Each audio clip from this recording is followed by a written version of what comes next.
Om Vishnu Padaya Krishna Prasthaya Pudale Shrimati Bhaktivedanta Swami Tiname Namaste Saraswati Devi Gauravani Pracharini Nirvishesha Sunya Varipascha Chadesha Tarini. So it's very beautiful to be back here.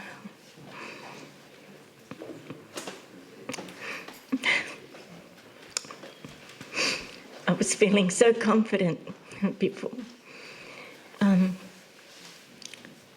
Okay, so yes, so yeah, it was really nice to hear, remember, and some of the things that Ajit and Bhagavan just shared then, I had totally forgotten, or I hadn't even heard them. So everything was very, there's a lot going on in those days, and so I don't have such clear memories of everything, of what was happening. But but I do remember something that really, stuck in my heart, and that is when we left Australia, Ajit and I, and we went in front of Prabhupada, and he was sitting at his little desk, and I have explained this in the interview as well, but I thought I'd share it again.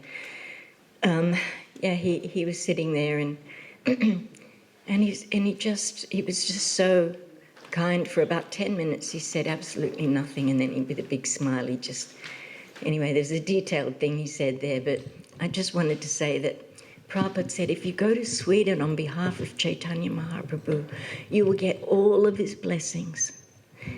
So it's like, that was, I was 21, and Ajit was probably 25, maybe?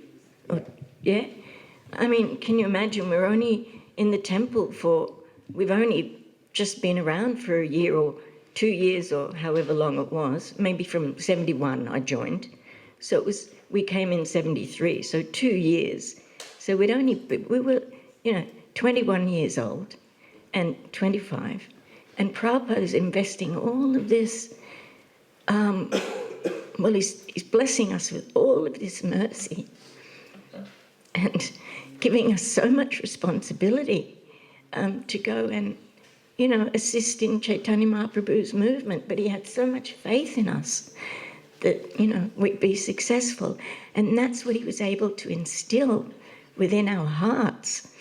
He was so confident, that Krishna would look after everything. We just had to be sincere. We just had to, chant and follow the principles and do what and follow Prabhupada's instructions, and everything would work out. And of course, every day we realized there were miraculous things happening.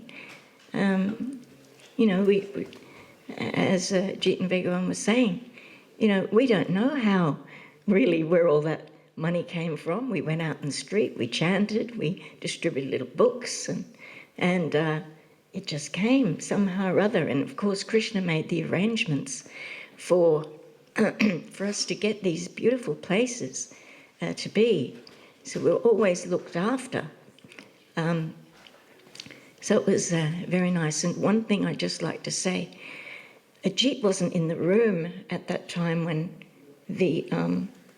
that part in the slideshow where it was showing, maybe you had to go to the bathroom or something, where Prabhupada said, I'm just so happy with this book that you've given, that you've produced. And I don't know what he said. Did he say his joy is just, it knows no bounds or something like that, something very beautiful? And he said, because this is my mission.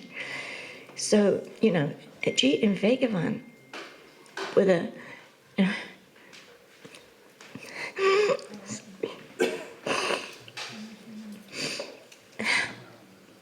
translating these books into Swedish for everyone, and doing all this other service, and such a valuable service. Prabhupada was so pleased.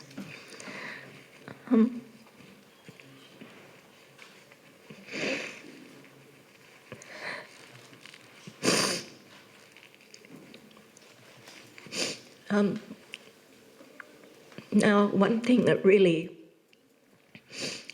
was very amazing when we used to go to the schools. I used to love going to the schools, preaching with Bhagavan Ajit, because I used to chant. I used to lead the chant on the harmonium, and then they would speak. And of course, I was just learning Swedish, so I learnt Swedish that way by hearing them speak in Swedish to the school classes. But I was so impressed when, Ajit told me that the school books, we've managed to change the school books because they only had the impersonalist understanding of Hinduism, even though we got in there, that was the way we got in, because we said we're Hindus. But then when we got in, Ajit and Bhagavan explained, well, we're not actually Hindus, Hindu is not something that you can read about, and the word Hindu is not in the Vedic scriptures. But anyway, the personalist understanding alongside the impersonalist understanding, that was changed in our books due to the efforts in the school books, because the school kids every year they would study Hinduism. So since that time, every school class gets to understand not just the impersonalist understanding, the Mayavad type understanding, but the personalist understanding of this Krishna consciousness movement, which is the true understanding. Even Sankaracharya, the one who came to promote the impersonalist understanding, he, of course, at the end of his life, said, "Worship Govinda, bhaja Govinda, bhaja Govinda." So we know that message of the personalism, that is our true message, that the Lord is as a person, and that we are all persons. And Prabhupada gave us that understanding because he is from the spiritual world. He is always was and still is in that deep rasic relationship. He's enjoying the mellows of transcendental reciprocation with the Lord. He had so much realization of the Lord and was able to impart that in our hearts, that Krishna was actually existed. Krishna was a person. Krishna is closer to us, as Mother Srabi was saying the other day. Krishna is right there in our hearts. And she asked, "Do you talk to Krishna? Do any of you talk to Krishna?" And some of us put up our hands, because he's the closest to you. He's right there in your heart. We think he's far away, but he's right there. So as Ajit and Bhagavan, Bhagavan was saying the other day, that we are all individuals. We are all unique, each and every one of us, and we have our own ways. We've been guided in different ways to serve. After leaving the temple,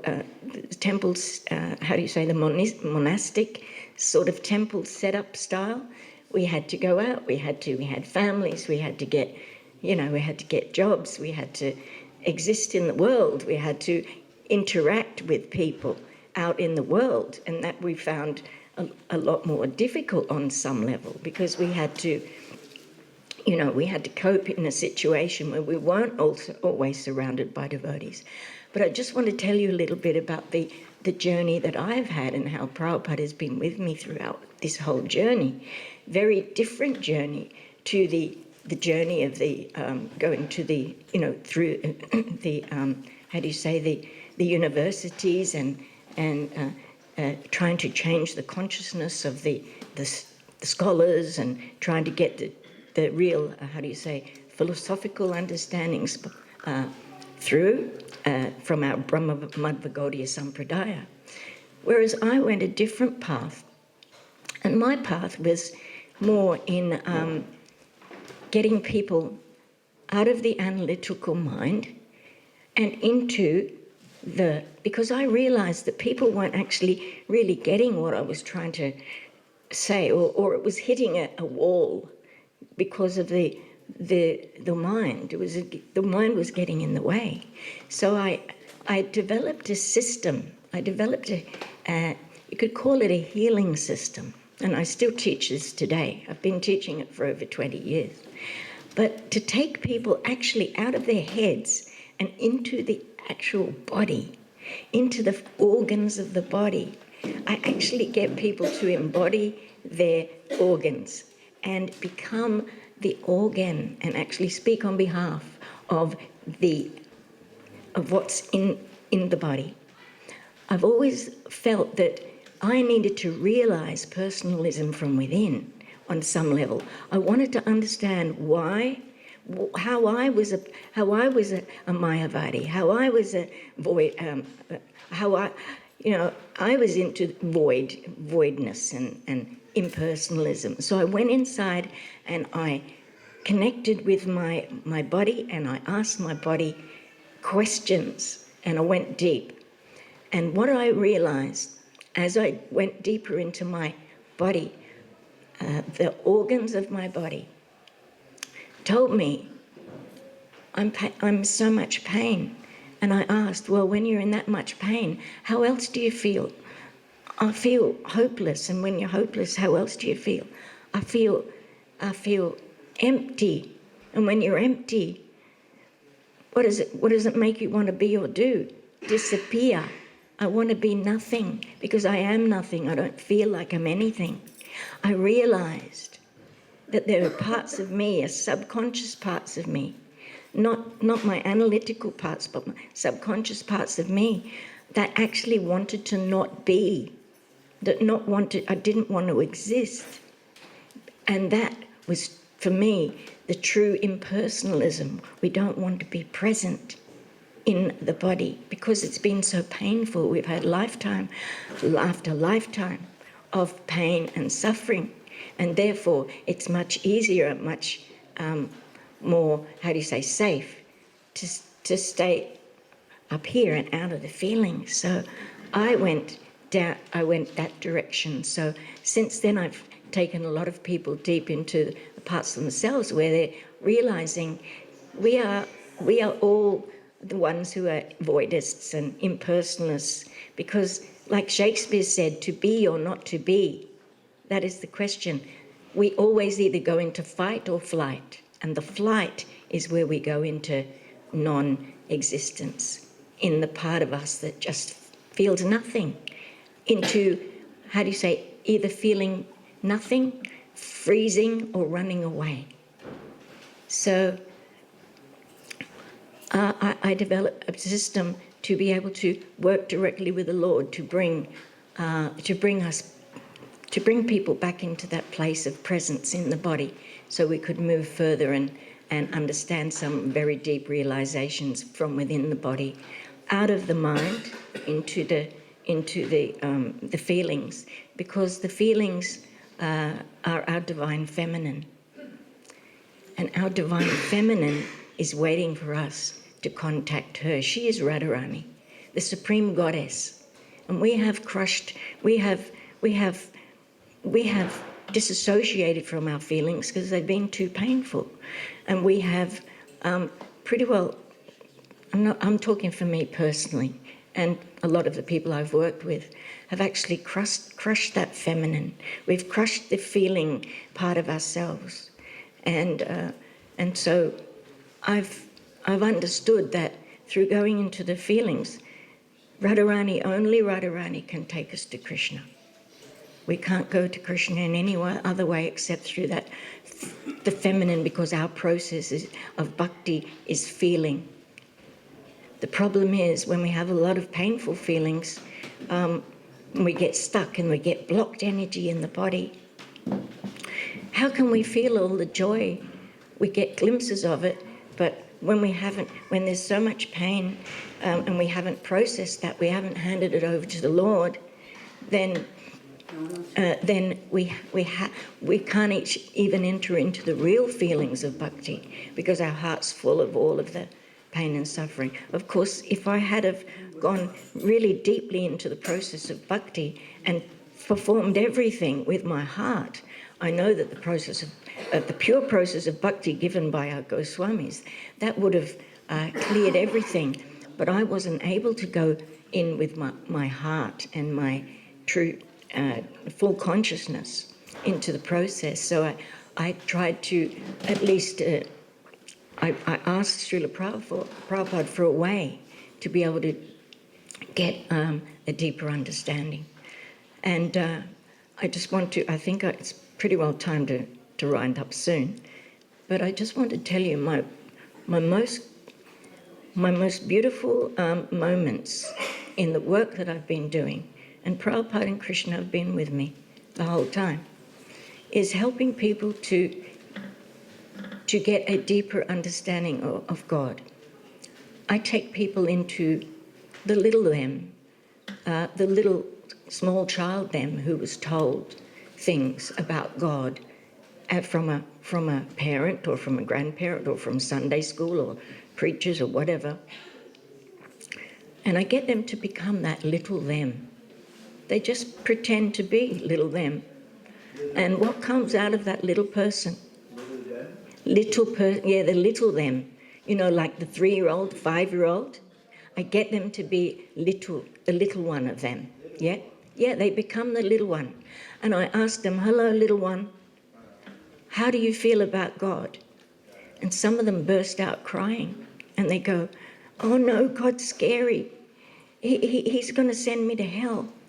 These are people who are 50, 60 years old. On their conscious mind, they don't understand. They don't think like that at all. But because in the first 7 years of our programming, all of this, we are programmed to fear God. If our mother and father are how do you say, absent, or if they're brutal, or if they're mean, nasty, whatever they are, on the subconscious level, we project that on God, the supreme male and the supreme female. What I've realized is working with all of these people have taught me so much about myself. And so the little people, the little parts of ourselves, still traumatized by the things that our parents have told us in the first 7 years of life. And the dark ones, the demons, they also know if you get a child in their first years, even a child within the womb, and you program them in the first years, 7 years of life, you've got them. You've already got them. You've won them. So this subconscious programming is something that we need to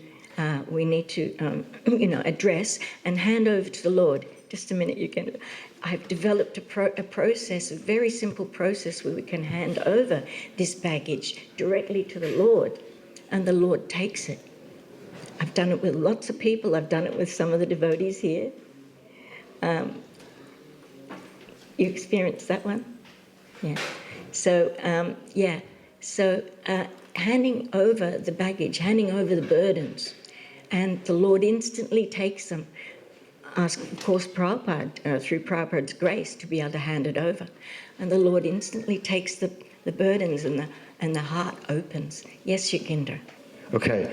When I first came to the Gravegarden Temple in '76, your body had a big belly on it because yes. You were pregnant with your daughter Gopali, who's sitting here, right?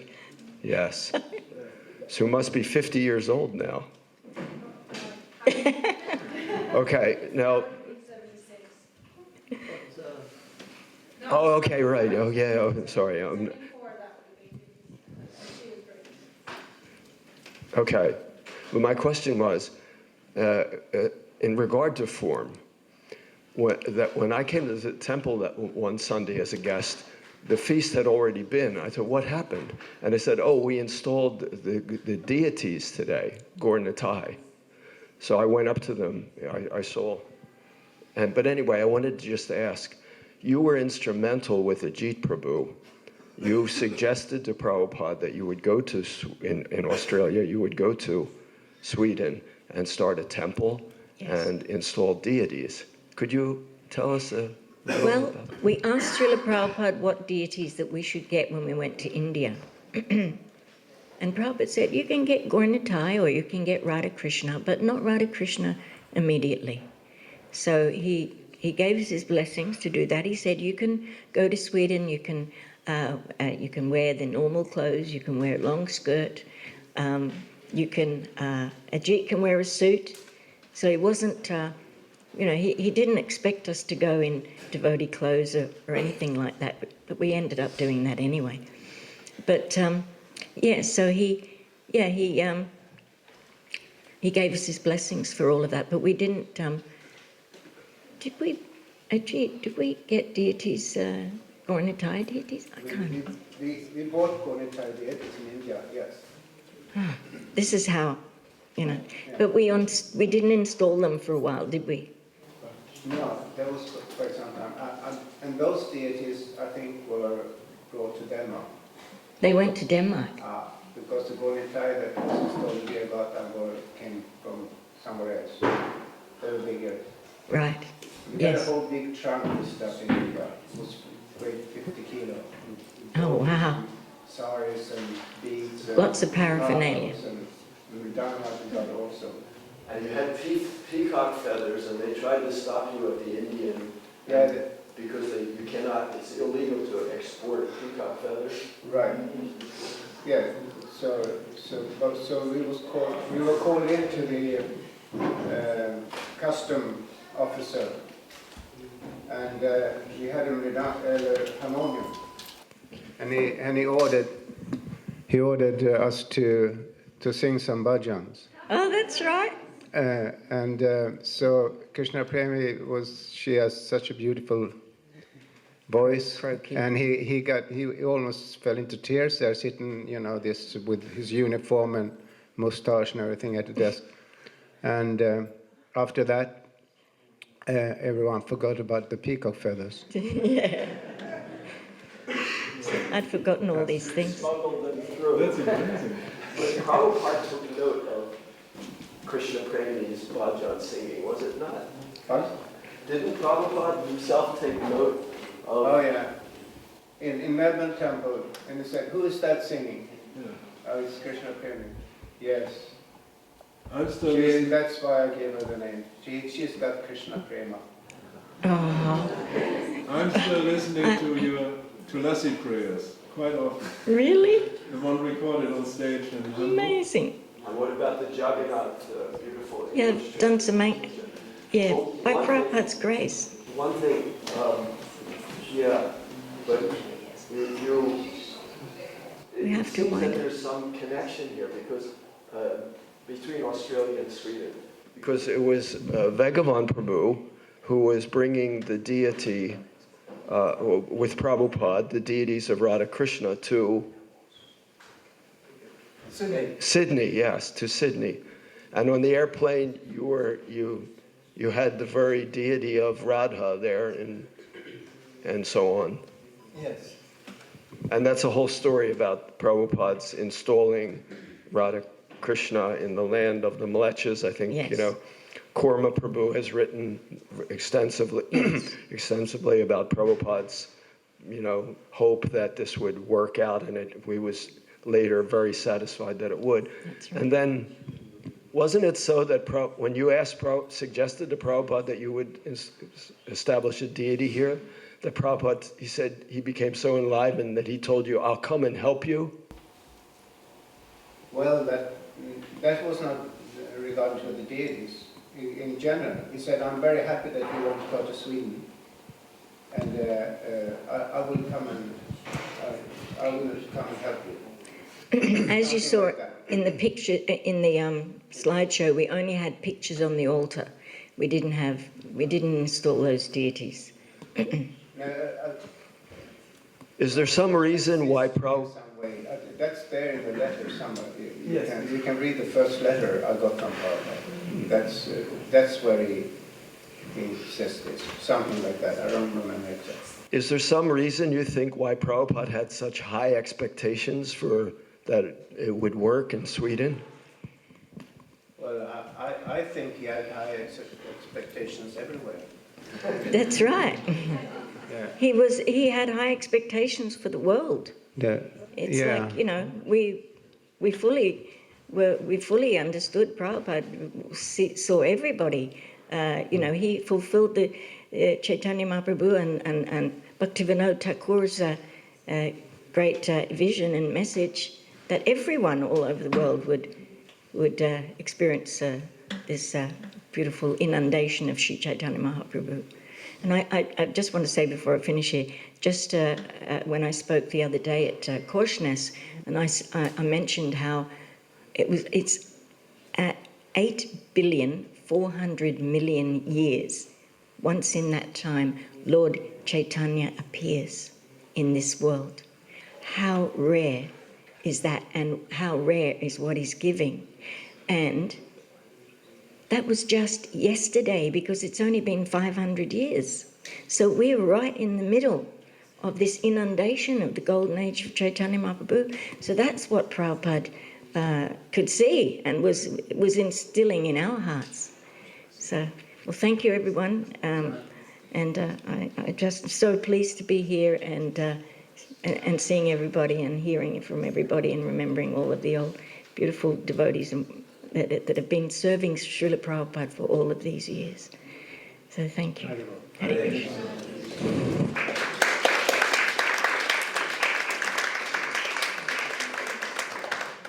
Thank you very much. Now we will have half an hour break and have a Kirtan. And after the Kirtan, we will hear from Dira Santa Maharaj.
Agya-tamanandasya janandina salakaya Chaksuramilitam yena tasmai Shri Guruve Namaha.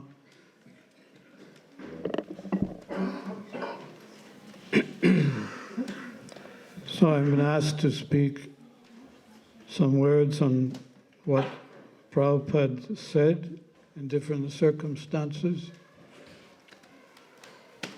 Before I begin, I want to offer to you some of the prayers that Prabhupada offered to his Guru and Krishna before beginning the mission of spreading Krishna consciousness throughout the world.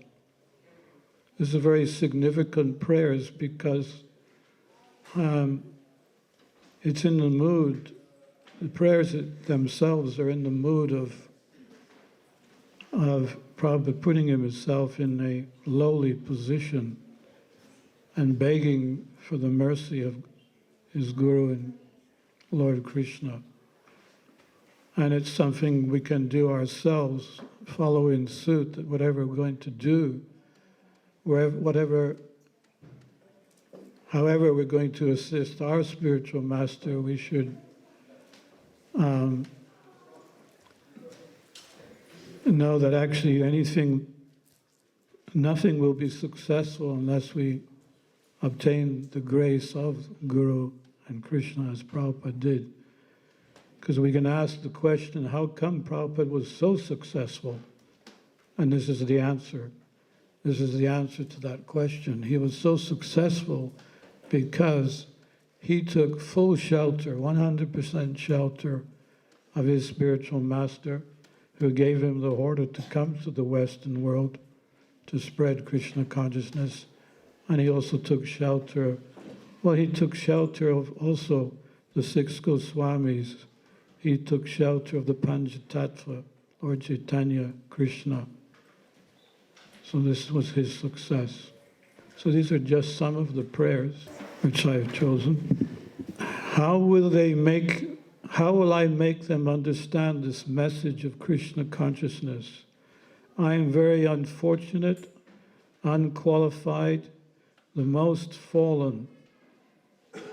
Therefore I am seeking your benediction so that I can convince them, for I am powerless to do so on my own.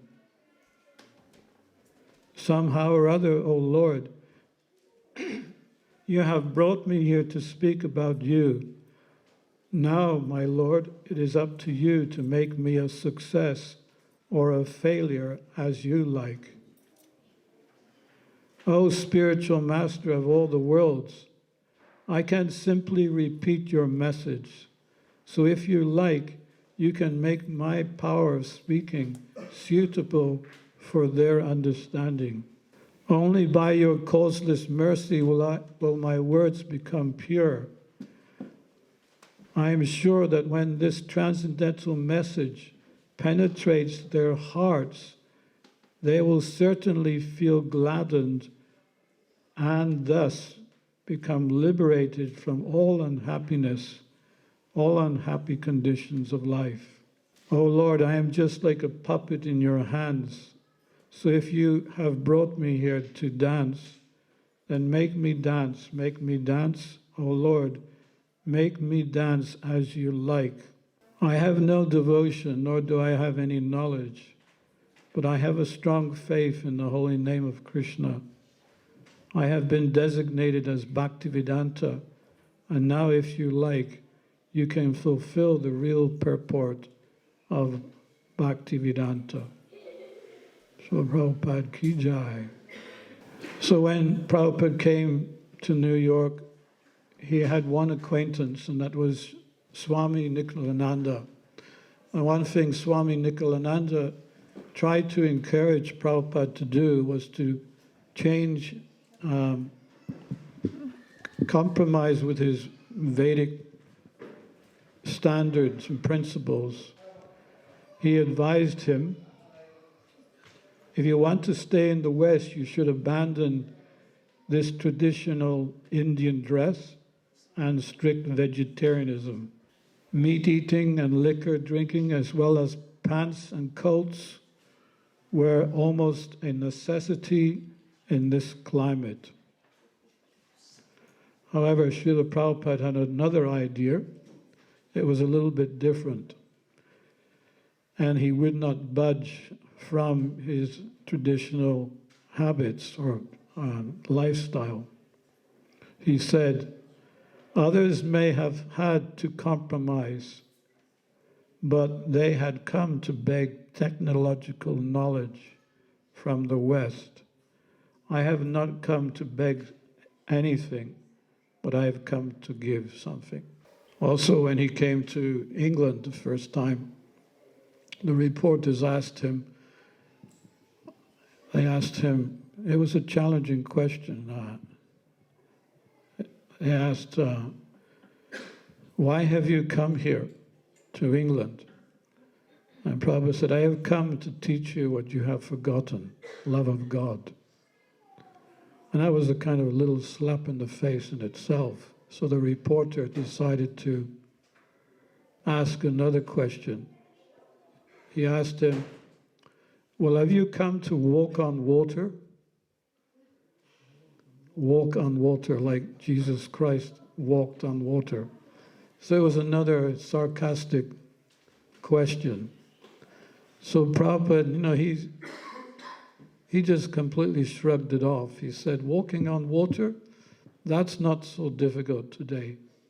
You can just get a pleasure boat, you pay a little money, you can dance on the water, you can sleep on the water, you can eat on the water, you can do so many things on the water. He said, no. He raised his voice, no.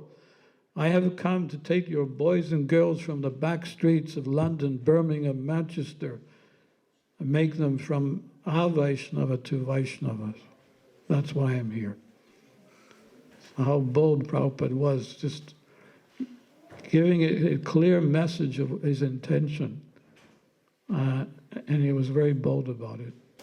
Equal opportunity without any discrimination. One time Yamuna Devi came to Prabhupada and asked him a question. She asked him, your Prabhus, they are Prabhus, they will very easily go back home, back to Godhead. But we are women, it will not be the same.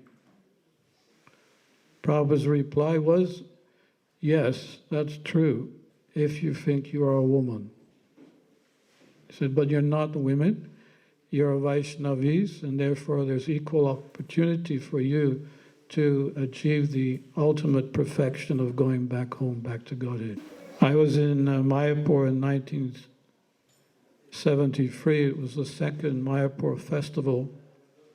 In the first Mayapur festival, there were 20 devotees. And in the second one, there were 200 devotees came from around the world. That time, Prabhupada invited his godbrothers to the festival. And he even asked them to speak something. He had brought them to the Mayapur project that he was working on, and he asked each one to speak something. And there was a mixture. Some were favorable, and others were not so favorable. The ones that were not favorable, they were upset because Prabhupada had made many changes. For instance, allowing women to live in the ashram, to give women Gayatri mantra, and there were a few other things they were upset about. And when it was time for prasadam, Prabhupada called Malati over, and he said to her, you serve all the sannyasis prasadam. And of course that didn't go down very well with the sannyasis. They looked very upset. And then Prabhupada said to them, this is Malati Devi Dasi, she is my disciple. She would cut her throat for me, and I would cut my throat for her. And what more could they say to that? Prabhupada wrote in a letter 1972. So far, your question regarding women, I have always accepted the service of women without any discrimination. One time Prabhupada was giving a lecture regarding the higher planets.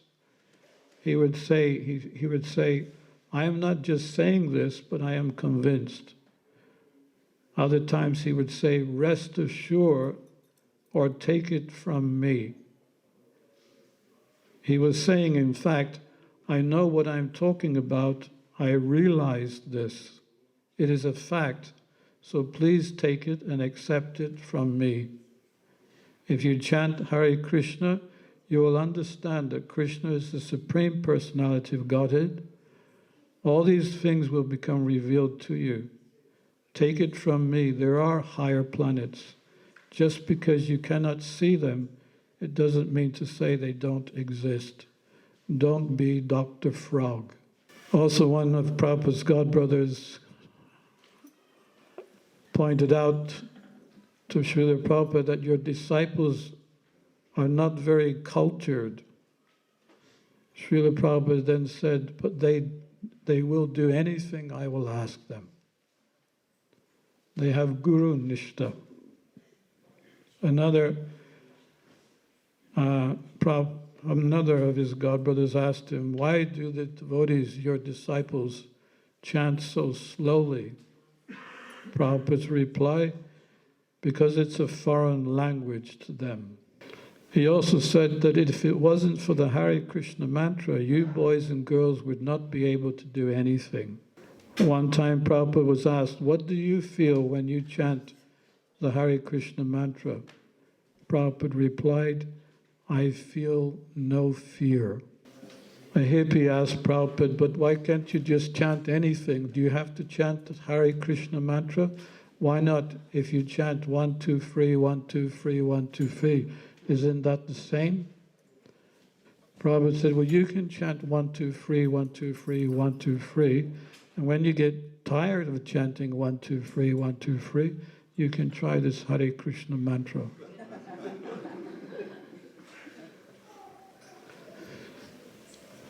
So in Guru Das's memories, there was a lot of nice things in his book that I took note. One time in Vrindavan, at Radharaman temple, Prabhupada was washing his dhoti in a bucket of water.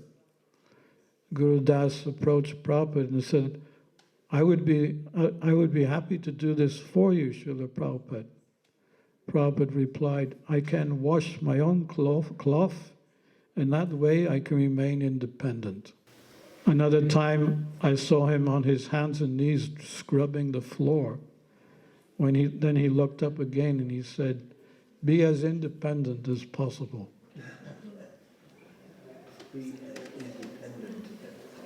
That doesn't mean independent from Krishna, but independent from others serving you. Yeah. We know that as sannyasis. And it's sometimes good to just get away from people serving. One morning, I think this was in Los Angeles or something, one morning, Srila Prabhupada entered the kitchen where Harsharini and Yamuna were making samosas. He began eating a samosa, and Harsharini said, you can't eat in the kitchen. But Srila Prabhupada ate anyway. How many samosas can you eat? She asked. More than you can make, said Prabhupada. She then replied, but you can't eat in the kitchen. Srila Prabhupada asked, who has given you this rule? You did. You told us not to eat or taste the food while we were cooking for Krishna. Prabhupada said, then I can break the rule, as he bit into another samosa. Another time, Srila Prabhupada was doing a tour of a temple and entered the kitchen. He was inspecting everything, and he looked down and he saw on the table large strawberries in a container. He said, what wonderful strawberries. The devotee who was cooking for the deities said, Srila Prabhupada, they're not offered yet. So Srila Prabhupada took one and placed it in his mouth, said, now it is offered.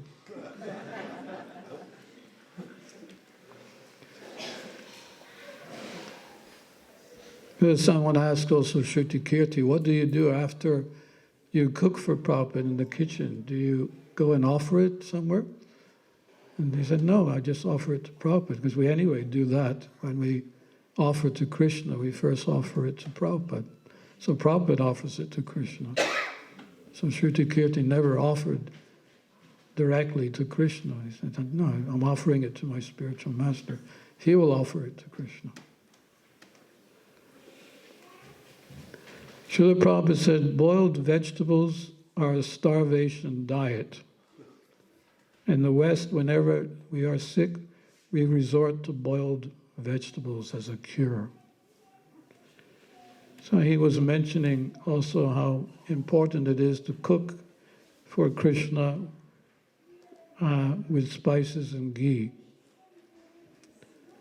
And this is one of the things that I've noticed over the years, how the offerings, even to the deities, have changed and gone so low that there's no ghee and there's no spices.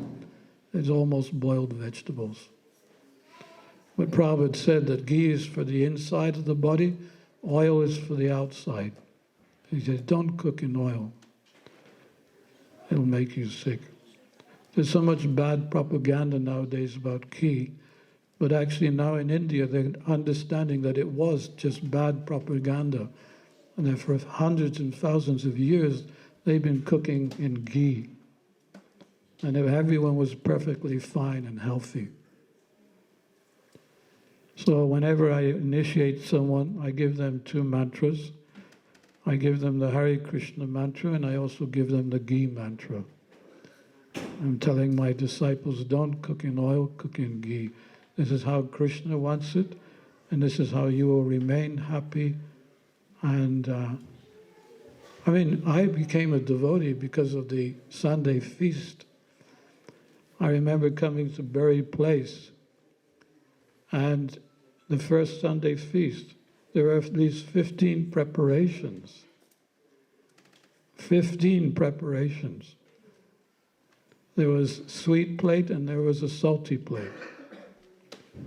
It was all cooked with spices and ghee. Prabhupada said, you just need yogurt, milk, butter, ghee, grains, vegetables. This is how you prepare for Krishna. So it's very shameful today how we've come so low in our offerings. Today the feast is cooked in ghee. I just talked to the cook. Haribol. One time Tamal Krishna asked Prabhupada, your book distributors are going out every day in all kinds of conditions, in all kinds of environments. Isn't it possible that they'll get some contamination, and then at the time of death, they will not be able to go back home, back to Godhead? That was quite an interesting question, but it was an interesting answer too. Prabhupada said, you take that chance for Krishna. You take that chance. And if at the time of death,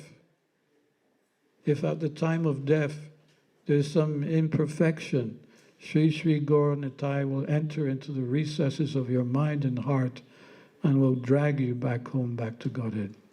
In a park for children that had different animals, cars, houses, and trains, Srila Prabhupada pointed with his cane and said, children's fantasy land. He then pointed with his cane in the distance, the city skyscrapers, and said, adults' fantasy land. Prabhupada was asked one time, is there any mosquitoes in the spiritual world? Prabhupada said, well, if they are, they don't bite, they sing. Should I carry on? 2 minutes. Well, there was an argument between Madhu Visa and Yamuna once. Madhavisa was saying there's only one difference between Krishna and Balaram, and that's the color. And Yamuna was saying, no, there are other differences too. And they were kind of arguing back and forth. So Tamal Krishna came, and I heard them arguing. He said, why don't we take this up to Prabhupada and see what he says? So they went up to Prabhupada's room, and Tamal said, this is Madhavisa. He's saying there's only one difference between Krishna and Balaram, and that's the color. And Prabhupada said, he's right. And then Tamal said, but Yamuna is saying there are other differences, like Radharani only associates with Krishna, she doesn't associate with Balaram. And Prabhupada said, she's right. And Tamal said, but they both can't be right, Prabhupada. And Prabhupada said, and you're right too. He was indicating how the spiritual world is much different than this material world, how it has to be right and has to be wrong. But in the spiritual world, everything is absolute. And from where Krishna is standing, everyone is right, because everyone is trying their best to serve Krishna, make him happy. So those are some anecdotes. Srila Prabhupada said. Srila Prabhupada ki jai. Thank you so much. Thank you very much.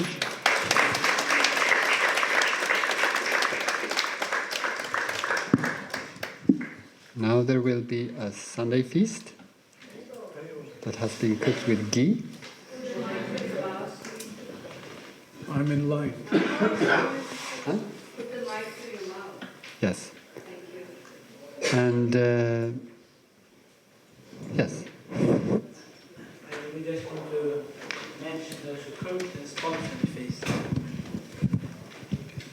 Hare Krishna.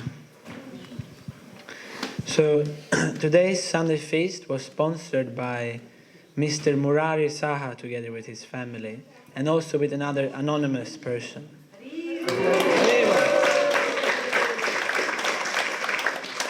And the cooking was done by Lokanath Prabhu together with his wife Parameshwari Mataji.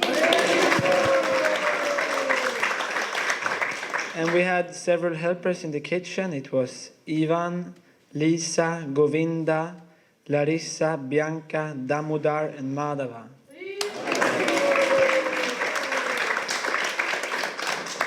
So today, the feast will be served in the Prasadam room, and we have special tables for the Prabhupada disciples to sit, and all the guests, you can sit either inside the temple, and if I think the weather is quite nice, you can also go out, sit outside. So, yeah, welcome.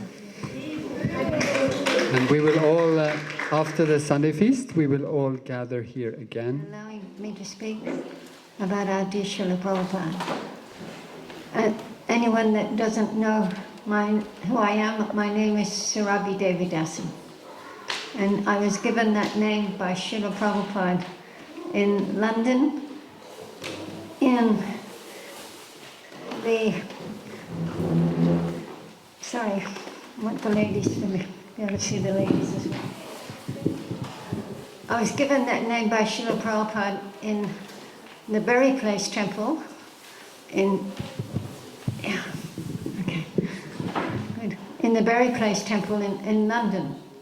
And Srila Prabhupada named me that. And when I was getting my initiation, we were in the Berry Place Temple. It wasn't very big, probably about less than half as wide as this. And Srila Prabhupada, he seen when I got up to go and walk over to him that I was a bit nervous. So after he gave me my name, he said, "Don't be afraid." He said, "If you follow this process, you'll go back home, back to Godhead at the end of your life." And from that moment on, I guess I felt like he was like my real father. We have our father and mother, but most of our parents don't tell us much about God consciousness. The only good thing that my parents did as far as that was concerned was they sent me to the Sunday school. And at the Sunday school, they teach you a little bit about Jesus. But I was quite an inquisitive child, and I wanted to know more than just what Jesus looked like. I knew what Jesus looked like, and Jesus was always loving God, and he was always talking about God and his Lord. And so I said to the Sunday school's teacher one day, I said, "Can you tell me what God looks like?" And he said, "You don't ask questions like that." And then he also was racial prejudiced. He said, "I was in the war with those Americans, those black Americans. They were so dirty and disgusting." And I thought, wow, why is he talking like that? Here's a picture of Jesus. He's got a white child, he's got a yellow child, he's got a reddish brown child, and he's got a black child. And he's sitting there and embracing them all. So how could he say such a thing? And so I didn't go back again. I thought, he can't answer my question, and if there's a question, there must be an answer. And so I left the Sunday school about 13, and I never came back again. And so, but I used to have this unusual relationship that from going to the Sunday school and knowing God was someone you could talk to, because Jesus told us that we can talk to God. So I used to talk to God like a friend. And one day I said to him, "Please God, everyone's good at something, and I'm not good at anything. Can you please show me what I'll be good at?" And then, always in my life it's been like that whatever I wanted, and I asked God, or I thought I'd like to have it, he always made me wait. So I was about maybe 15, 16 when I asked that question. And then later on, when I became materially exhausted, frustrated with this material world, I was with my sister travelling overseas. I went over on a ship to London, and I wanted to see the world and travel the world. And I saved my money from 17 till 20 and a half. And in those days, you only got about $28 a week. In the old days, you only got a little bit of money. And we used to work really hard, and we saved our money, and we bought a ticket on the ship. And we went on the ship, an Italian liner from London from Australia, started at Melbourne, then went to Sydney, then went to Perth, then went to Tahiti, Panama Canal, Curacao, Portugal, and then London. And that took 6 weeks. And we saved our money, and after 3.5 years, actually made about $3,000. And I bought the ticket that cost $1,000. I had $1,000 I saved, and I put that in the bank and sent it to London for when I get there. And I had about another $1,000, which I left $600 in the bank in Australia, and I took $400 on the ship. And I had a little bit left over when I got to London, but on the way with the ship, you travel for half the journey, a little bit more than half the journey. You're traveling from port to port and port, and you're stopping, for half a day, 3/4 a day. But then the last 2 weeks, you know how they say, I went to sea and I seen the sea. Well, the last 2 weeks we just seen the sea. And it was very, very boring. And I spent all my money. So I had to ask my mother to send that $600 that was sitting in the bank account so I wouldn't be so bored. So when we got to London, I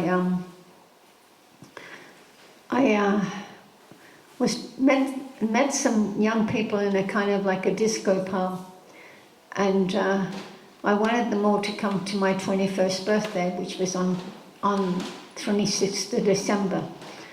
On the 24th of December, we seen snow for the first time, and never had seen it before. And that was in London. And then I asked my friends to come to a place where we were staying. We had a room in a big house, and they had a living area. And so that was where the party was going to be. And on the way, all of a sudden, they go, doot, doot, doot, boom, boom, boom, doot, doot, doot, boom, boom, boom. Hare Krishna, Krishna Krishna, Hare Hare. Hare Rama, Rama Rama, Hare Hare. I said, oh, you know the Hare Krishnas? And they said, yes. And I said, well, I went to a temple once in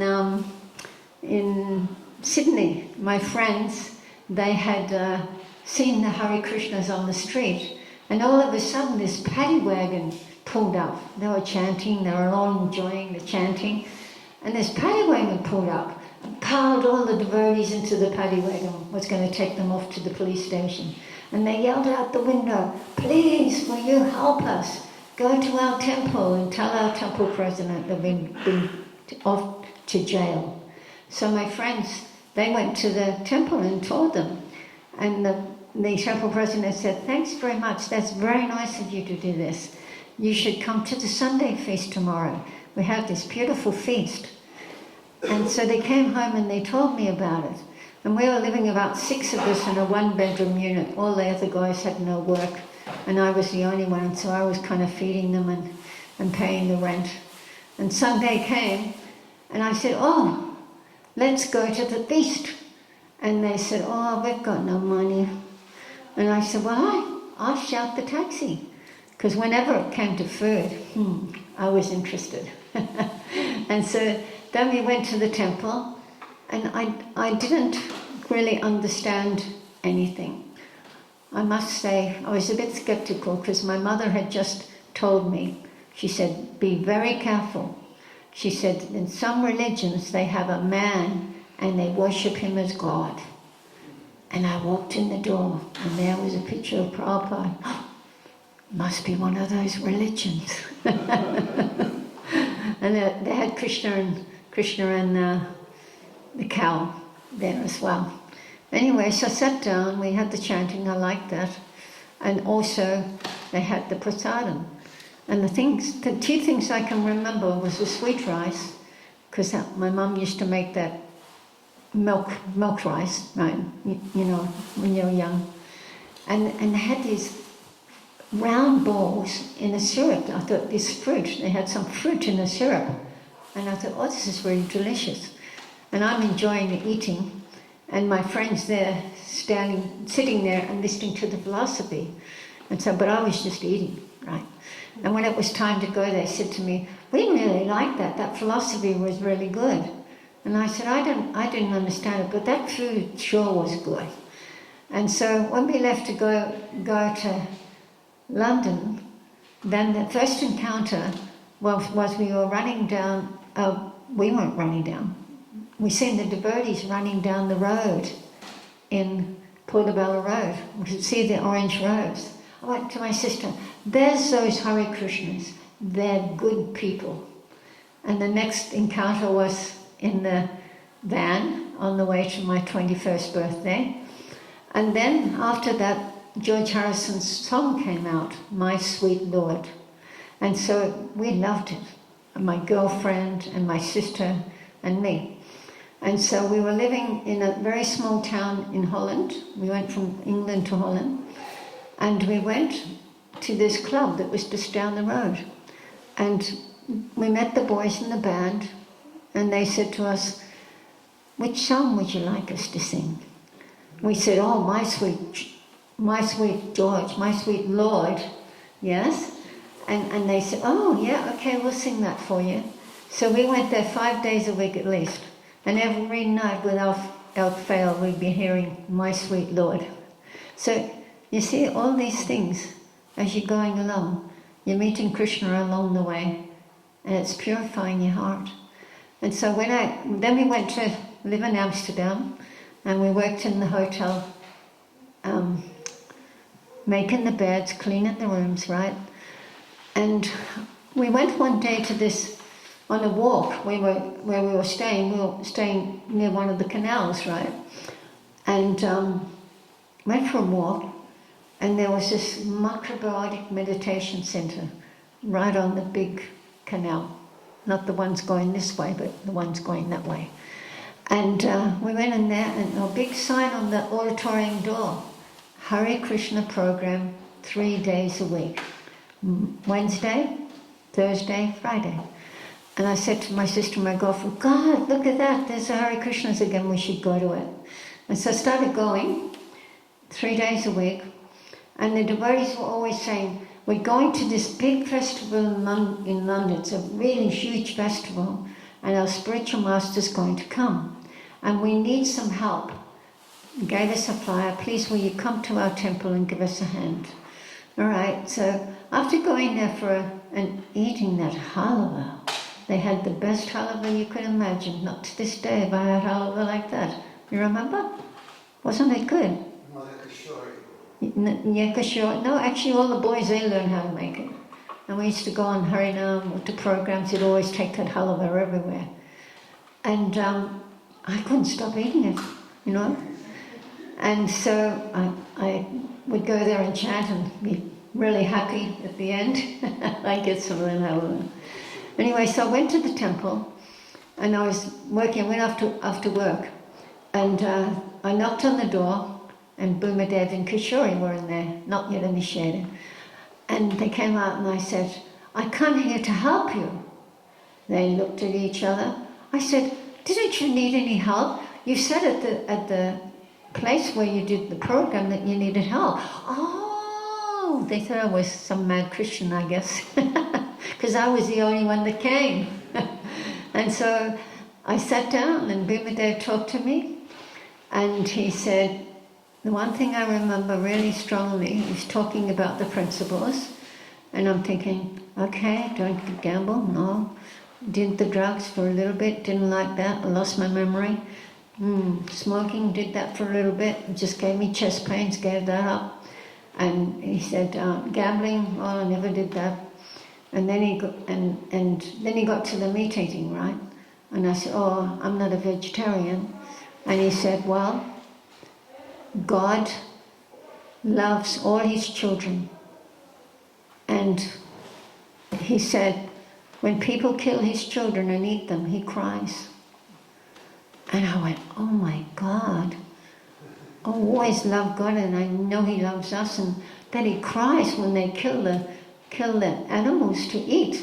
And that was it for me. I became a vegetarian overnight, you know. And so I was very happy. I had all those principles in the last day. So I went and I became a vegetarian. Mind you, it was very hard. I wasn't in the temple yet, and Papa Remus said, take us out for dinner, and he said, she's a vegetarian, and you got some vegetable soup? And they go, yeah. The cook said he's got vegetable soup, and they bring it back, and I look at it, put it in the spoon. I said, this is not vegetable soup, this has got meat in it.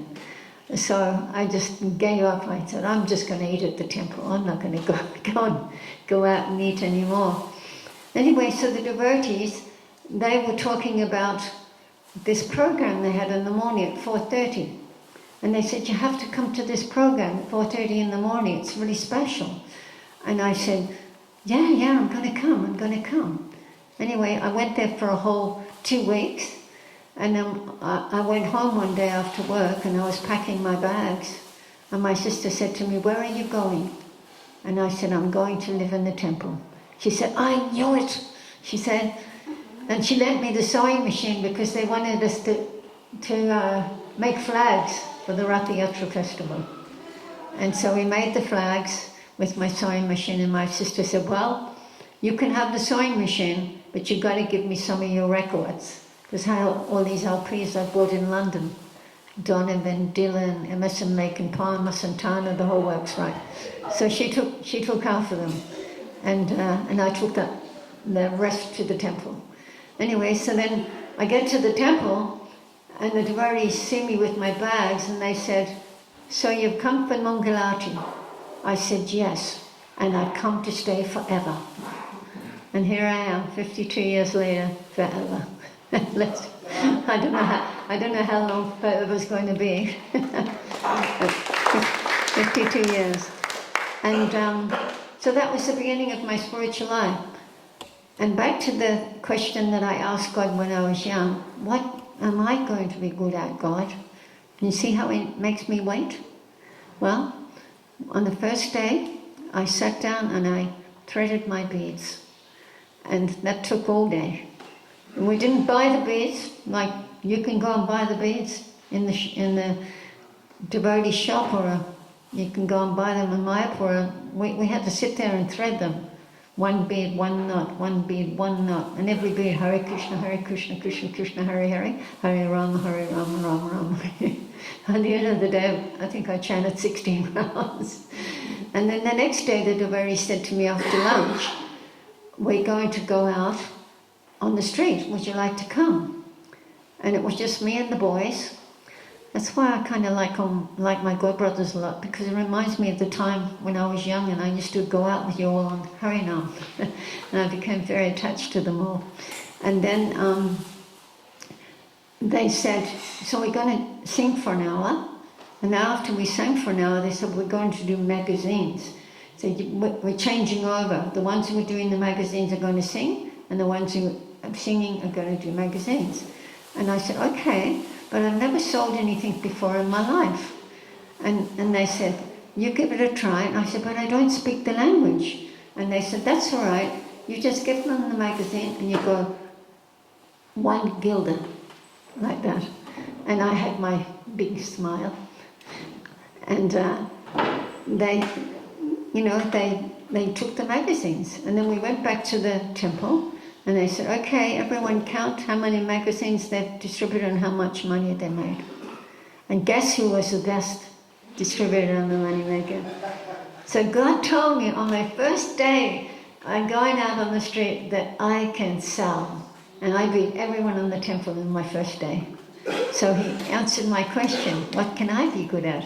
Number one, you can sell. You have good people person. Good people person. And then, after 2 months, we were going to London. Oh, actually, I'll tell you this story. This is funny. We were told we're going to Rath Yatra all the time.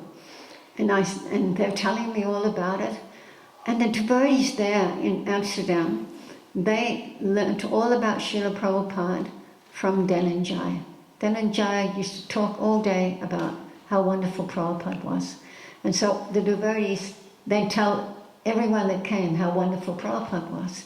So before you even went to see Prabhupada, you loved Prabhupada. Because we knew everything about him, this wonderful person who was so sweet and dear, and the beautiful pictures of him. So after 2 months, Dhananjaya said, "We're going to London to get initiated by Prabhupada." He's come. And there was 5 devotees that needed to be initiated. They'd been waiting 8 months. And they said to me that I could go.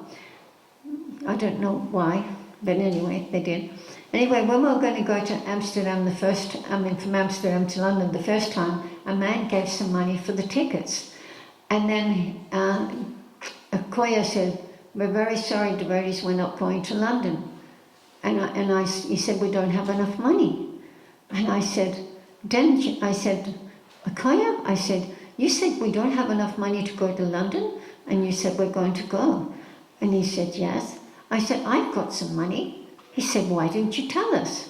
And I said, "Because you're always talking about material things and we shouldn't get attached to material things." So I just left the money in the bank and said, "Well, can just stay there." And so he said, you better come with me to the bank and we'll get the money out." And he said, "How much money you got?" And I said, $1,000 in Australian. "Oh, well, let's go and get it." So I went and got it all, and we all went to London to the Rath Yatra. And that's where I met Satyananda. What was his name before? Then Satyananda's name.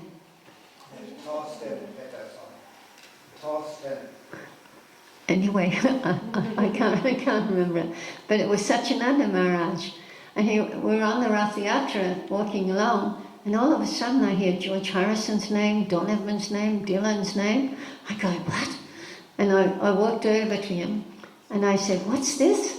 And he goes, yeah, George Harrison's a devotee. And Dylan's really likes Krishna music too. And so does Donovan. Donovan went to meet Prabhupada. And I loved music. I absolutely loved music. Had all the LPs, you know, and that. And so then Satyananda Maharaj and me, we walked along talking. He's got his long hair and a young boy. And that was the first time I ever met him. So then we went back to Amsterdam, and then it was time to go and see Srila Prabhupada. And they said to me I should go too, right? And I said to Dhananjaya as I'm walking out the door, Dhananjaya, am I going to get initiated too? He said, yes, you're going to get initiated too. And I was only in the temple for 2 months. But they kind of thought maybe Prabhupada wouldn't come for a long time. So they got me initiated too. So we went to London, and Prabhupada said that to me, what I told you before at my initiation. And then on the way back from London, I was always sitting there eating halva, that fantastic halva they made. And Dhananjaya and Balagopal, what did Prabhupada say? One who likes to eat will cook well. And so they came up to me and they said, Sarabi, how would you like to become the cook? And I said, wow, I've never cooked anything in my life except an instant cheesecake. And they said, well, we think you'd be really good at cooking. And so we got back. No sooner the next morning come, they said, come on, Sarabi, in the kitchen, you're going to be the cook. I went, oh my God, today? And they said, yes, today. And I said, is someone coming to help me? And they said, yeah, someone will come and help you. And then the 2 boys came and they're rolling out the chapatis. And I said, so who's going to help me? Oh yeah, they're going to come. Anyway, there was this big pot. We had pots like this. Now, I'm not just going to cook a little bowl, a little pot, right, this size. I'm cooking for 100 people on my first day. There was 100 hippies coming every day for lunch, right? Yeah. And so I see all these veggies. They cut them up. They put them in the pot, this big pot. And I thought, okay, what did my mum used to make? So I thought, okay, water in the pot, cooked it until it's al dente, not too soft and not too hard. And then I said to the boys, I said, you got some milk? And they said, yeah, the milk's over there, so pour the milk in it, bring it to the boil. And I said, have you got some corn flour? And they said, yeah, corn flour. Mum used to make these veggies in a creamy sauce, right? Anyway, so I put the corn flour in there, got it wasn't too thick and not too thin, it was just right. And then I seen these 2 sticks of butter over there. And I said, oh, what's that butter for? And they said, oh, no, you can have that. And they said, but you better put some spices in there. I said, what are they? And they said, well, here, a little bit of turmeric, a little bit of coriander, a little bit of salt, a little bit of pepper or something. And I put it in and made it nice yellow color. And then I put those 2 sticks of butter on the top, right? And then they showed me how to make the dal. Never made a dal before in my life. And then I said, there's got to be some rice. I said, how do I make rice? Oh, we don't know either. So we just speculated, and somehow or other it all turned out fantastic. And I went and sat down and I had some. I thought, oh my God, this just tastes like creamy, cheesy vegetable. And so that was my first day, and everyone loved it. And so Krishna showed me my second thing I would be good at. And so I've kept them with me my whole 52 years, my selling and my cooking. So there you go. If you ever doubted that God doesn't answer your prayers, He does. Because He's right there in your heart, and He's your best friend. Have you got a friend that is so close to you? Have you got a friend like that? Any of you? Have you got a friend that's right there next to you in your heart? and he can talk to you. Just like you're sitting there, you're talking to your friend, going, hey Sal, right? Well, you can do that with Krishna, right there. And Prabhupada, he taught us that Krishna is our best friend, he's in our heart, and he's there at every moment, just to guide us, isn't it? Yeah.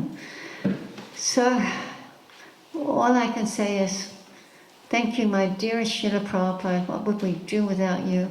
You've given us the most precious gem to introduce us to Krishna. And at the end of our life, if we're very sincere, we're going to meet you again, and you're going to take us by the hand, and you're going to introduce us to that beautiful blackish blue boy, and we can go and play with him.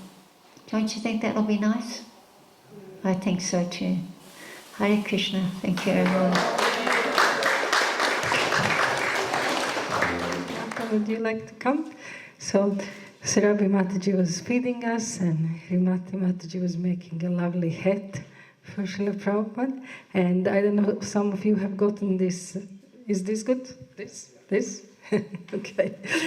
Some of you have gotten these lovely bead bags that are embroidered elephants, and that was also her who had made it, and her granddaughter has made the design for it. And now we will hear a little bit more from her. Hare Krishna. I think many people have talked about Sweden, and I don't have so much to say about Sweden. But like Mother Surabi said, she talks about her relationship with how she became a devotee and how she met Prabhupada. So, sorry. Actually, I want to talk about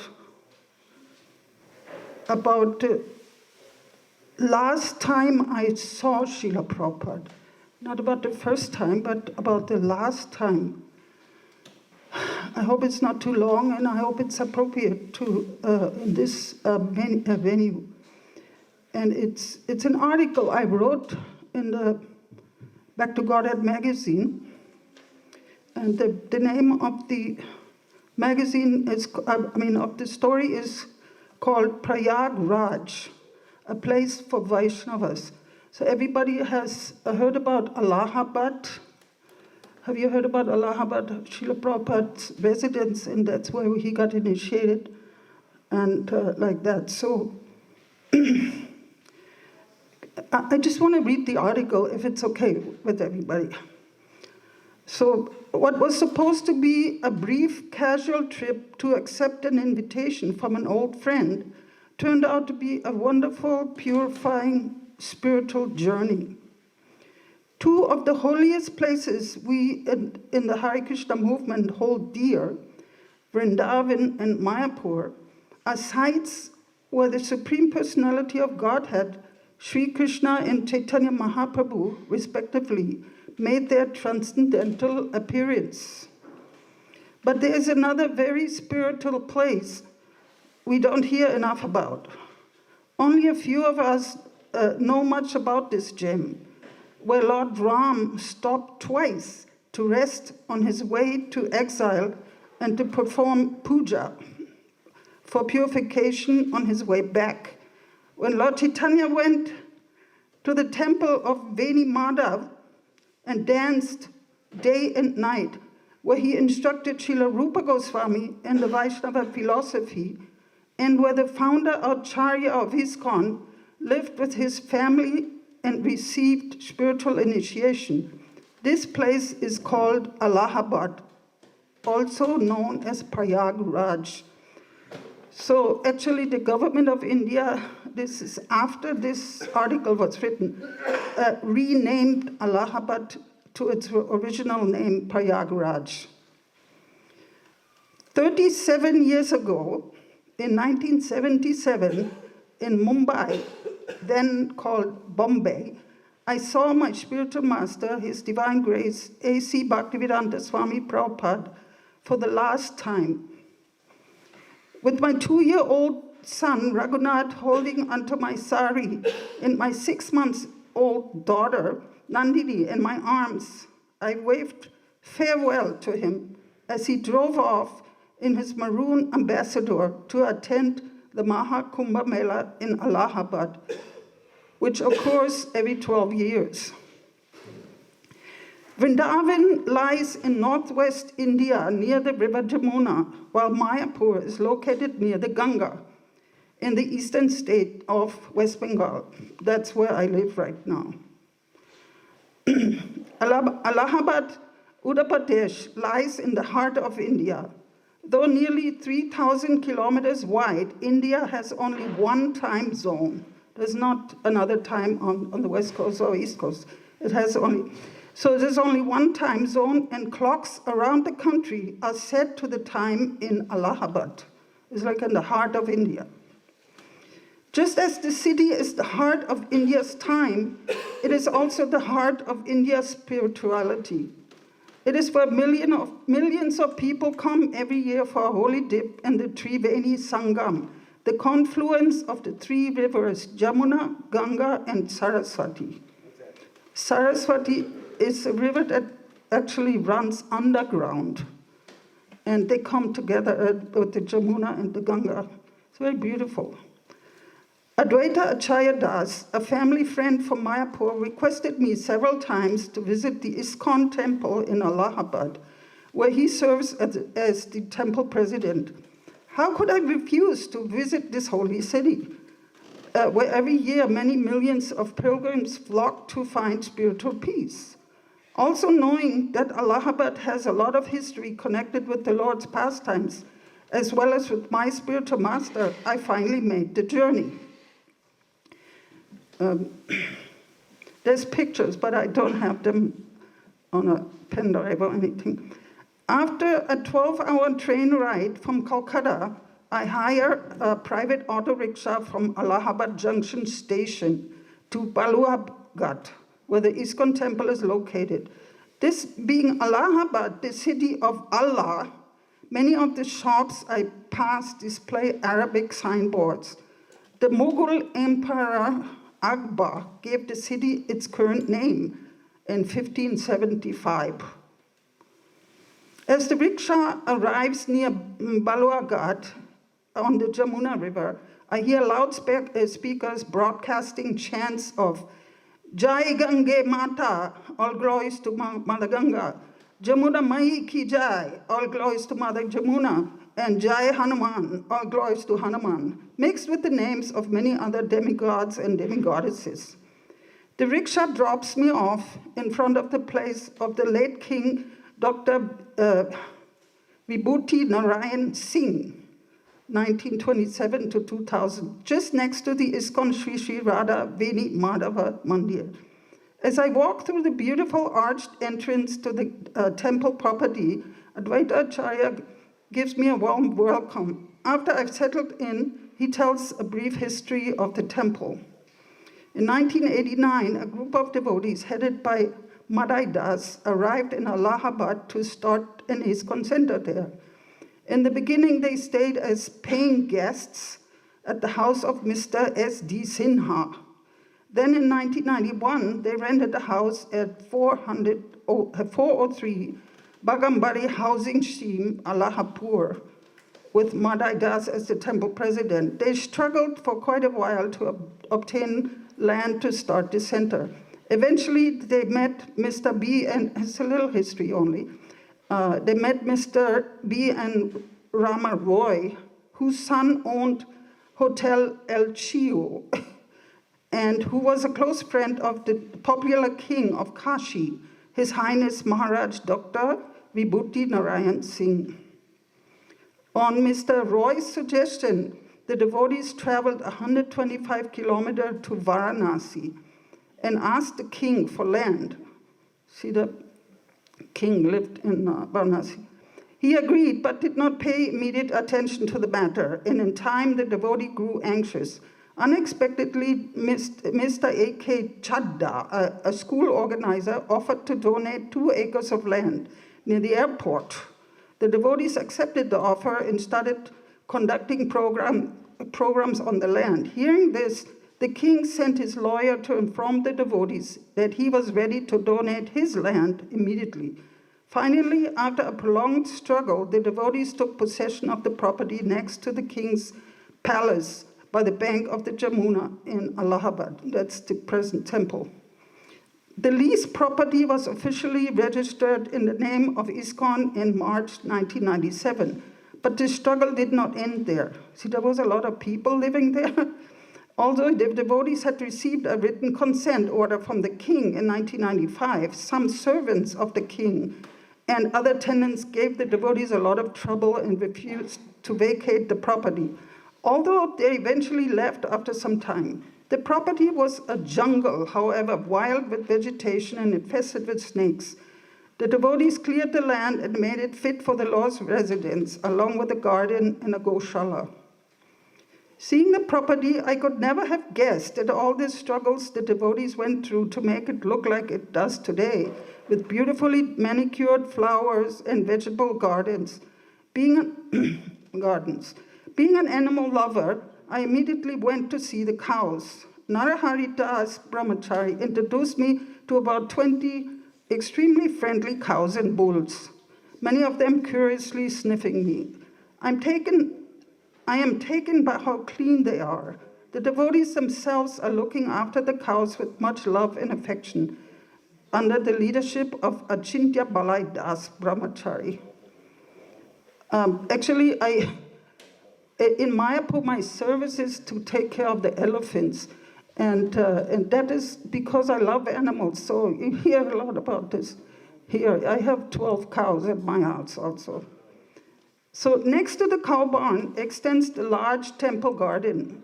Sidhu Dadu, the head gardener, is very dedicated and makes it a personal affair to look after the garden. He planted beautiful symmetrical rows of cauliflower, cabbage, spinach, eggplant, and other vegetables of the Lord, along with napier grass for the cows.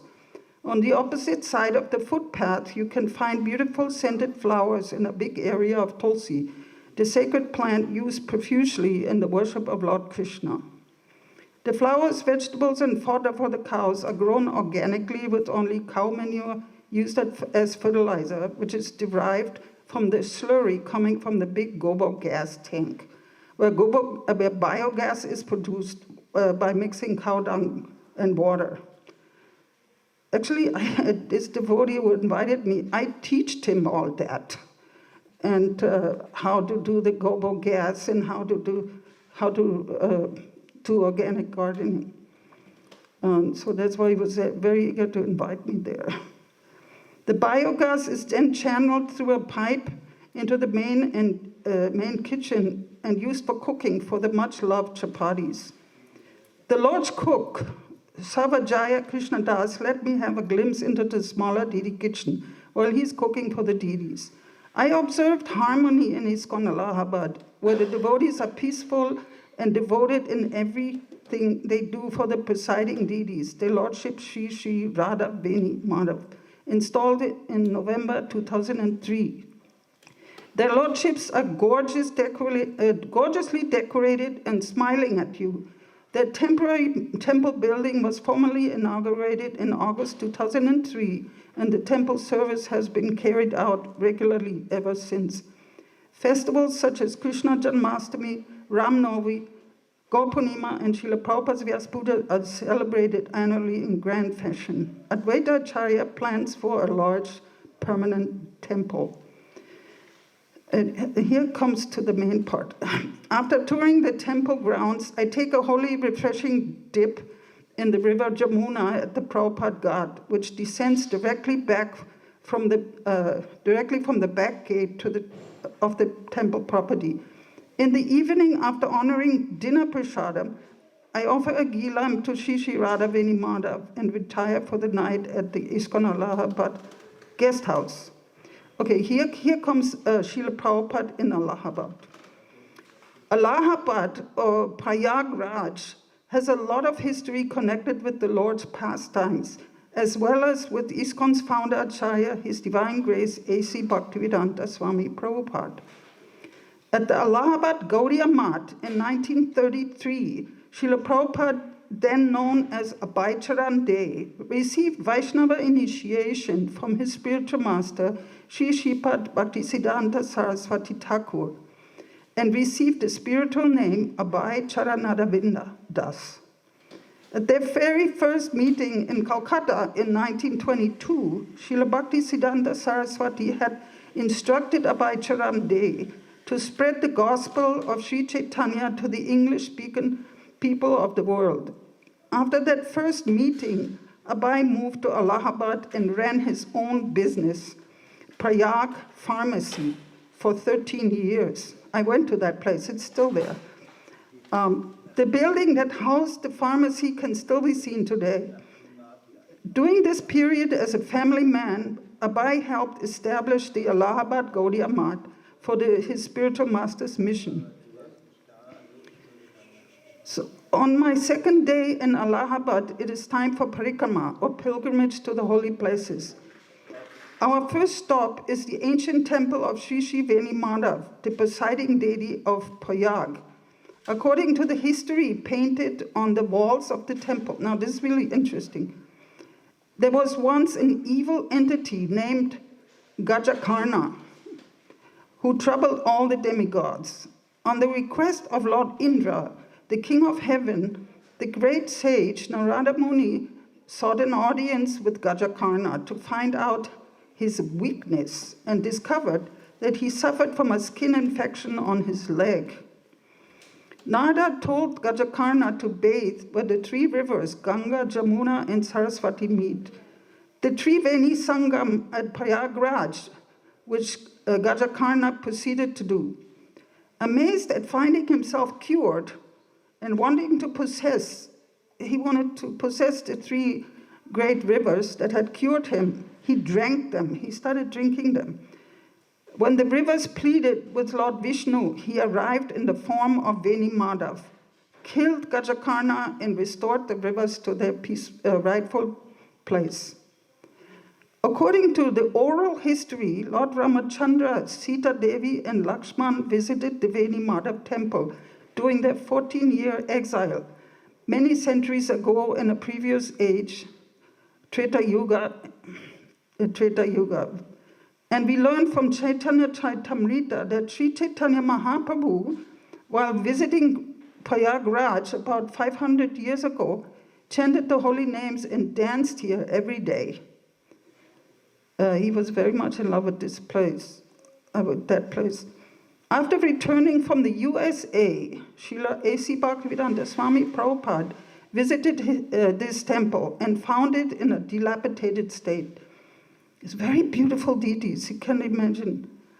He encouraged the temple authorities to renovate this important temple, which they did. And ever since his visit, the temple has flourished. Recently, the Mahant, or the head priest, expressed a desire to install a murti of Srila Prabhupada in that temple. It's an ancient temple, and they want Prabhupada's murti there. Not far from Veni Madhav temple, at Dash Ashameda Ghat, Lord Chaitanya Mahaprabhu taught the essential principle of devotional service to Rupa Goswami for 10 days. Here the nectar flowed from Lord Chaitanya Mahaprabhu's mouth into the ear of Rupa Goswami. A sign marks the historic meeting place, Rupa Shikshadali, the site where Rupa received instruction. How can I describe my emotions when I fall down and offer obeisances at the plaque bearing the lotus feet of Lord Chaitanya Mahaprabhu?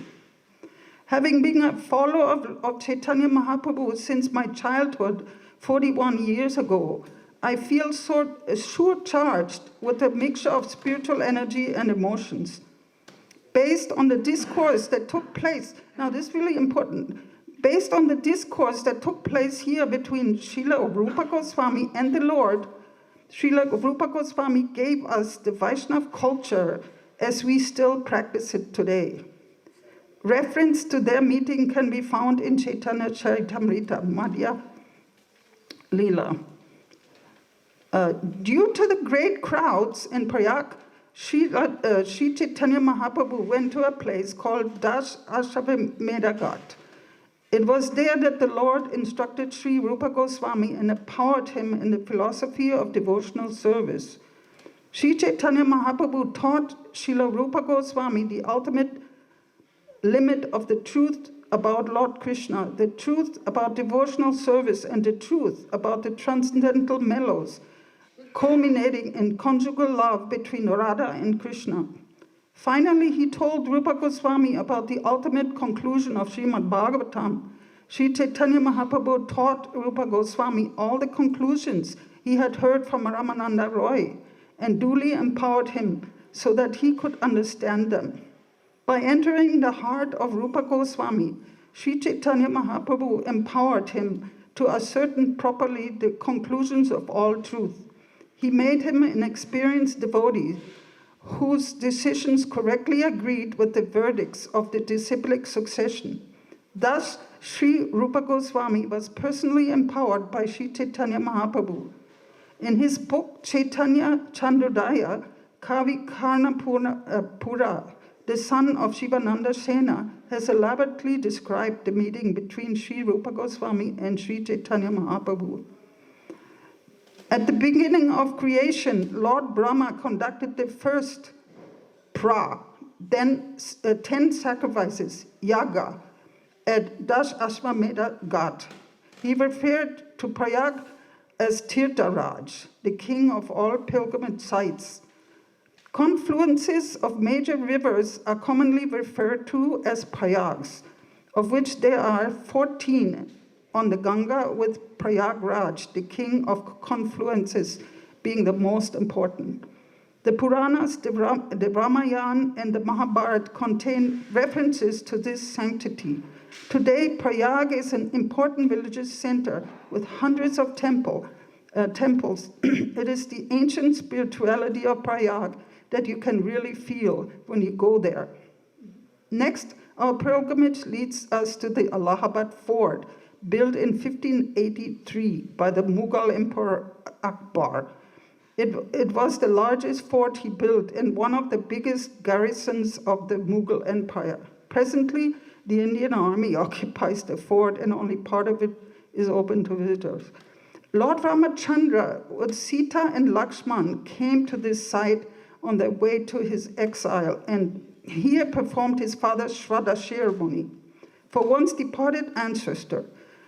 For 3 days, Ram, Sita, and Lakshman stayed underneath a banyan tree, now known as Akshay Vat. At the entrance to the fort, we pay our respects to deities of Radha, Krishna, and Sita, Ram, Lakshman, and Hanuman. Inside the fort, we view the very much revered Akshay Vat, or immortal banyan tree. In the Padma Purana, Lord Narayan says, Prayage Vaishnava Kshetre Madhari Virajate Vriksho Kshaya Vatastara. Prayag is a place of Vaishnavas where an Akshay Vat exists. That is my residence. For me, it is better than Vaikuntha. It is said that the Akshay Vat used to extend all the way up to the Jamuna River, a few hundred meters away. Before leaving the fort, our guide Advaita Acharya Das takes us to the underground Patalpuri temple, one of the oldest temples in India. Being underground, we also get to see the roots of the Akshay Vat. Our parikrama would not be complete without a holy dip at the Triveni Sangam, Tirtha. Tri means three, Ven means braid, and Sang means confluence. The invisible Saraswati is said to flow underground and join the two other rivers from below. The muddy, pale yellow water of the Ganga merges with the blue water of the Jamuna.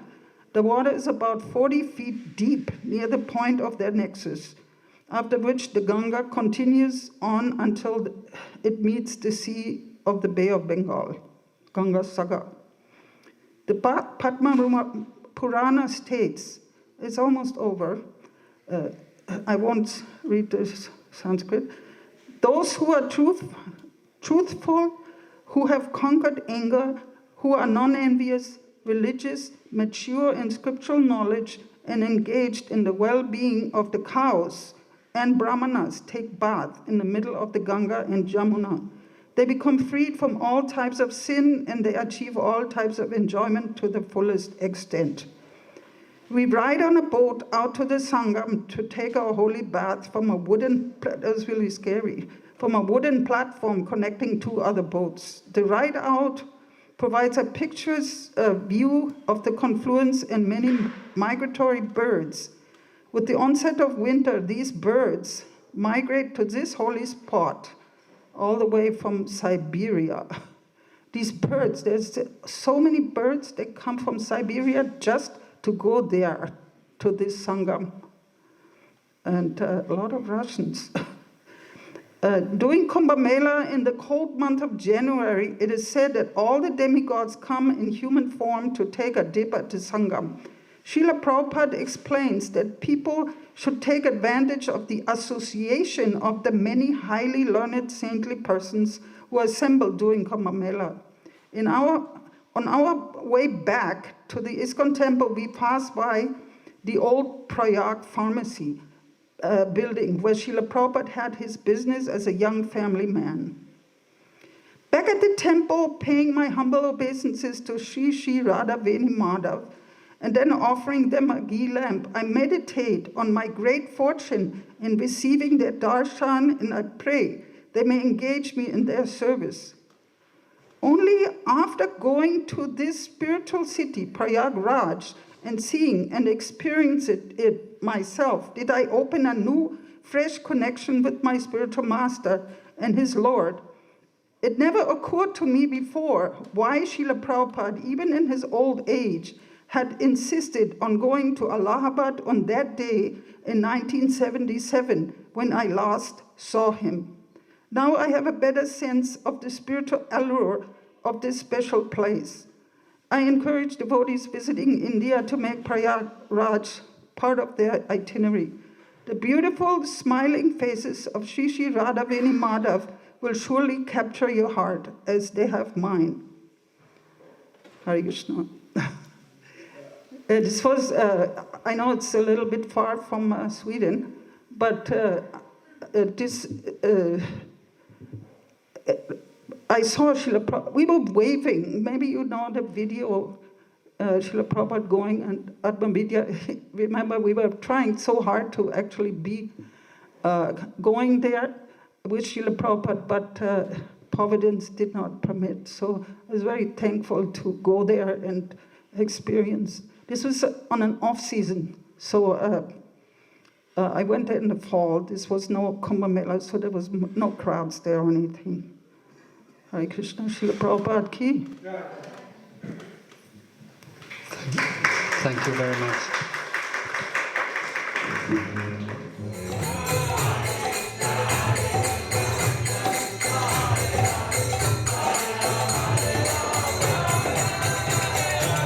Hare Krishna, Krishna Krishna, Hare Hare, Hare Ram, Ram Ram, Hare Hare.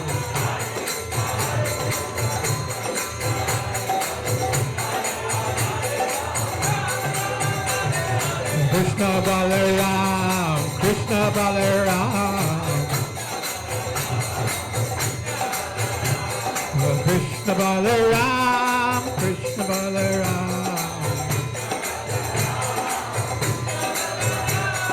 Nityananda Ram, Nityananda Ram. Oh, Nityananda Ram, Nityananda Ram.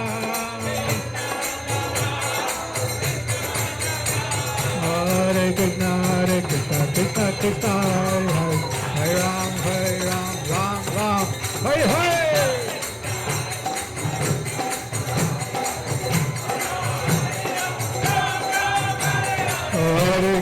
Hare Krishna, Krishna Krishna, Hare Hare, Hare Ram, Ram Ram, Hare Hare.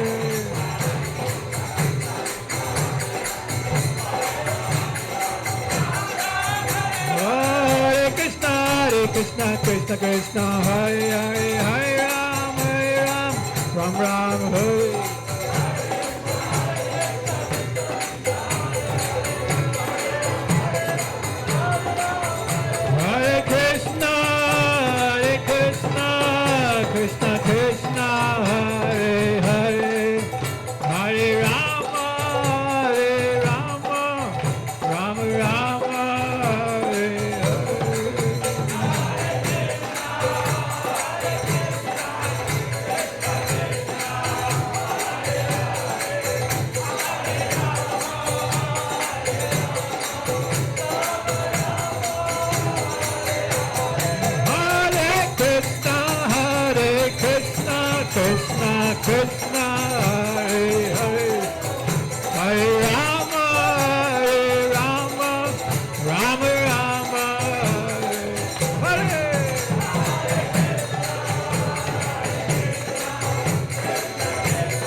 Jaya Panchatattva.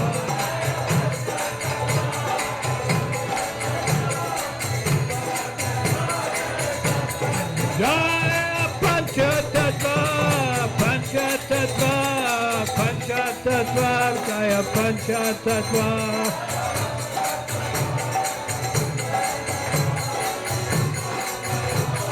Jaya Jaya Prabhupada, Prabhupada, Prabhupada, Jaya Jaya Prabhupada.